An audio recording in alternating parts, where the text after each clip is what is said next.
मैं प्रवीण यादव। मैं आज आप लोगों को एसएससी सीजीएल के कंप्लीट सिलेबस के बारे में बताते हैं।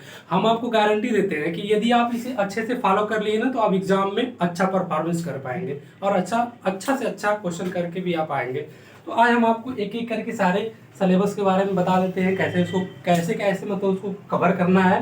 हालांकि जो भी सारी बच्चों की जो कमियां होती है मैं उनको भी बता दूंगा, क्या गलती करते हैं जो बच्चे बाद में जाके 2 साल 3 साल 4 साल 5 साल तक तैयारी करते हैं और एसएससी सीजीएल को क्वालिफाई तक नहीं कर पाते हैं। मैं आपको एक्यूरेट बता दूंगा, यदि आप अच्छे से फॉलो कर लेंगे ना, हम आपको गारंटी देते हैं कि आपका सिलेबस अच्छे बेहतर ढंग से बर्बाद होगा। अब देखिए, हम आपको पहले बताते हैं मैथ के बारे में।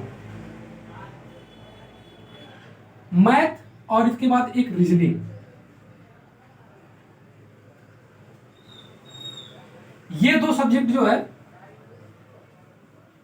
पहले टर्म में आपको फॉलो करना है। इसको आप तो पहले क्या करिए, अर्थमेटिक स्टार्ट करके लेके चलिए। ठीक, अर्थमेटिक स्टार्ट कर लीजिए। इसके बाद अर्थमेटिक का एक एक चैप्टर जैसे चलना चलने दीजिए, एक एक चैप्टर बारी बारी वीडियो देखते रहिए और नोट्स वगैरह जो भी बनाना है बनाते रहिए। इसके बाद रीजनिंग का भी वही करना है, रीजनिंग का भी यही करना है, एक एक चैप्टर धीरे धीरे पढ़ते वीडियो देखते रहिए और इसके बाद नोट्स बना लीजिए। बाकी यदि किसी और का नोट्स लेना है तो नोट्स लेकर भी आप पढ़ सकते हैं, इसको कोई तरह। अब ये क्या है, एक से 120 दिन तक आपका लगेगा, कवर हो जाएगा। इसके बाद आप इसको क्या करो, जब कवर हो जाता है 120 दिन में ना, तो आप इसको स्टॉप करके बस इसका एक एक सेक्शनल आप टाइम निकाल के 20-20 मिनट का सेक्शनल होता है, बस उसको मारते रहिए ताकि आपका एक रिवीजन बना रहेगा। आप इसको छोड़ दो। इसके बाद आप आ जाओ इंग्लिश पे।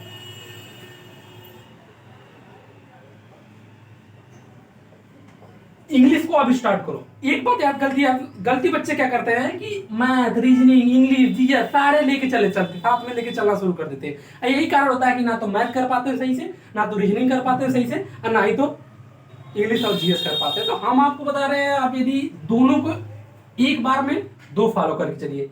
रीजनिंग एक 120 दिन में आपका कंप्लीट हो जाएगा, 120 डेज में आपका गारंटी है कि 120 दिन में खत्म हो जाएगा। इंग्लिश ये जो रीजनिंग का सब्जेक्ट है ना, जो भी चैप्टर है वो 120 दिन में आप खत्म कर लोगे वीडियो देखकर। इसके बाद इसको खत्म होते ही इंग्लिश को स्टार्ट कर लो। इंग्लिश को स्टार्ट करने का मतलब क्या है, इसमें प्रॉपर ढंग से टाइम दे देना। क्या है, पहले 2 घंटा याद रखना है, 2 घंटा तो कम से कम 2 घंटे तो आपको वोकैब पे देना ही देना है। और एक या डेढ़ कम से कम 2 घंटे जो है ग्रामर का वीडियो वगैरह, यदि किसी टीचर से पढ़ रहे हैं तो उनका अपना वीडियो वगैरह देखिए और नोट्स वगैरह बनाइए।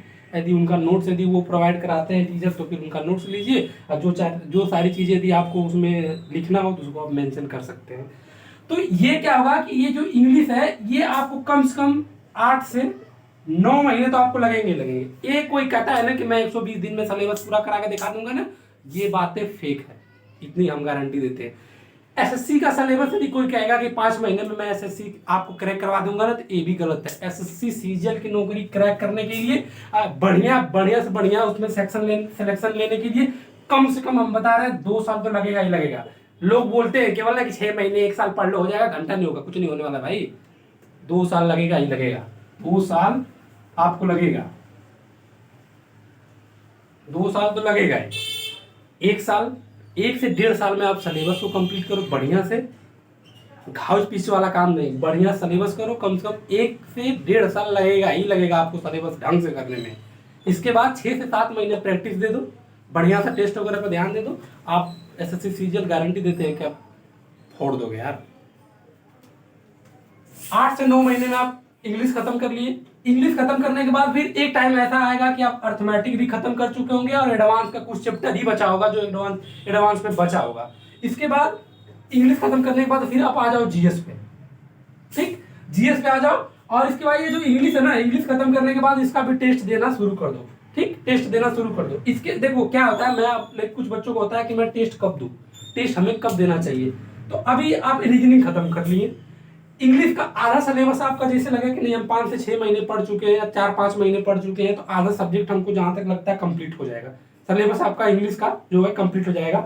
इसके बाद मैथ में अर्थमेटिक जो है ना 4 से 5-6 महीने में, 6 महीने में अर्थमेटिक आपका कंप्लीट हो जाएगा। तो आप उस टाइम क्या रखते हैं, होल टेस्ट आप हफ्ते में एक बार दे सकते हैं, कोई दिक्कत नहीं है। एक हफ्ते में एक बार संडे वनडे या जो किसी भी दिन भी आप एक टेस्ट दे सकते हैं। बाकी रीजनिंग का डेली एक सेक्शन में मारते रहना। ये सेक्शन में क्या बोल रहा हूँ, जब 120 दिन में सिलेबस खत्म करने के बाद बोल रहा हूँ, ना कि पहले। एक खत्म करने के बाद मैं सेक्शनल एक आप मारते रहोगे तो आपका ये बना रहेगा कि जो रीजनिंग आप पढ़े हो ना वो भूलेगा नहीं, क्योंकि वरना यदि आप इसको छोड़ दोगे ना तो भाई ये भूल ही जाएगा। इसकी वजह से सेक्शन मारते रहोगे तो क्वेश्चन से आप परिचय तुम्हारा होता रहेगा, तो आप इससे क्या है कि बेहतर ढंग से भूलोगे नहीं। इंग्लिश 8 से 9 महीने में खत्म हो गया। इसके बाद आप आ जाओ जीएस पे। जीएस पे इसका प्रॉपर ढंग से यदि आप किसी टीचर का नोट से पढ़ना चाहते हैं नोट से पढ़िए, लेकिन हम तो आपको प्रेफरेंस एक ही चीज का देंगे, यदि आप जीएस कहीं नहीं पढ़े हैं तो एक बार कम से कम एक बार तो किसी का वीडियो भी देखना ही देखना भाई। वीडियो एक बार जरूर देखना, देखने के बाद नोट्स वगैरह बनाना तो बना लेना, वरना किसी का नोट्स लेना होगा तो खरीद लेना, कोई दिक्कत नहीं। नोट्स बहुत सारे मार्केट में प्रोवाइड किया जाता है बहुत सारे टीचरों का, ठीक है ना। तो आप इससे क्या होगा कि एक टाइम ऐसा आएगा कि इंग्लिश कंप्लीट हो गया, रीजनिंग कंप्लीट हो गया, मैथ कंप्लीट हो गया। ये सारे कंप्लीट होने में आपको बता रहे हैं कम से कम 1.5 साल लगेगा कंप्लीट करने में, बढ़िया से। हम ये नहीं करेंगे बस वीडियो देख लिया और सब हो गया, ऐसा नहीं। 1.5 साल में बढ़िया से कंप्लीट हो जाएगा और 6 से 7 महीने आप प्रैक्टिस में दे दोगे। 2 साल कंप्लीट होते होते आप एक अच्छा स्टूडेंट के तौर, एक अच्छा समझ लीजिए कंपटीटर के तौर पे तैयार हो जाएंगे एसएससी सीजीएल के लिए, और एग्जाम में बैठिए और फोड़ के आएंगे आप एग्जाम, बेहतर ढंग से फोड़ के आएंगे। ये सारा सब्जेक्ट है, इसके बारे में आप लोग फॉलो कर लेंगे तो मैं गारंटी देता हूँ भाई अच्छा परफॉर्मेंस हो जाएगा। Thank you.